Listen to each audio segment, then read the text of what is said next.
to the archiving and deleting tutorial for special data. First, we're going to walk through how to delete a subject and units. So today I created a new unit under Tanya's 4th grade reading, which is reading comprehension. I'm realizing this doesn't do exactly what I want it to, and I don't need it anymore, and I certainly don't want it to be crowding up Tanya's 4th grade reading page. So I'm going to click on the unit, and then there's a new button right here that allows you to archive the unit and all the data associated with it. Once I click it, it will ask me if I'm sure that's what I want to do, and then I'll archive the unit. If I scroll to the top, you'll see we now have an archive tab. If I click on the archive tab, Tanya's 4th grade reading is not archived, but reading comprehension is. If I've made a mistake in archiving reading comprehension, I can unarchive it from this tab or delete it forever. I don't need this now or in the future, so I'm going to delete it forever.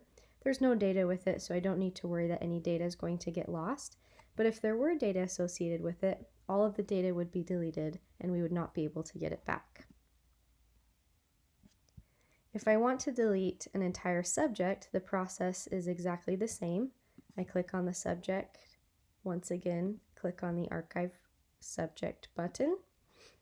And then if I head into my Archive tab, I will now see that subject here, and I can unarchive it or delete it forever.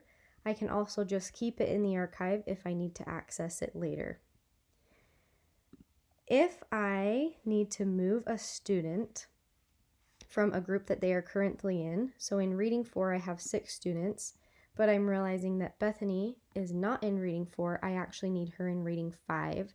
So I'm going to unclick her name and then click Save. I'll now see a pop-up telling me that any data that has been taken for Bethany will now no longer appear on her page under Students by default, and the data will be archived. If I go into the Students tab and into Bethany's name now, I can click on her name and there's an Archive Data tab. Once I click on it, I'm going to see those units that she was previously in Reading 4 if I need to access that data in the future. We can also archive units under the Students tab.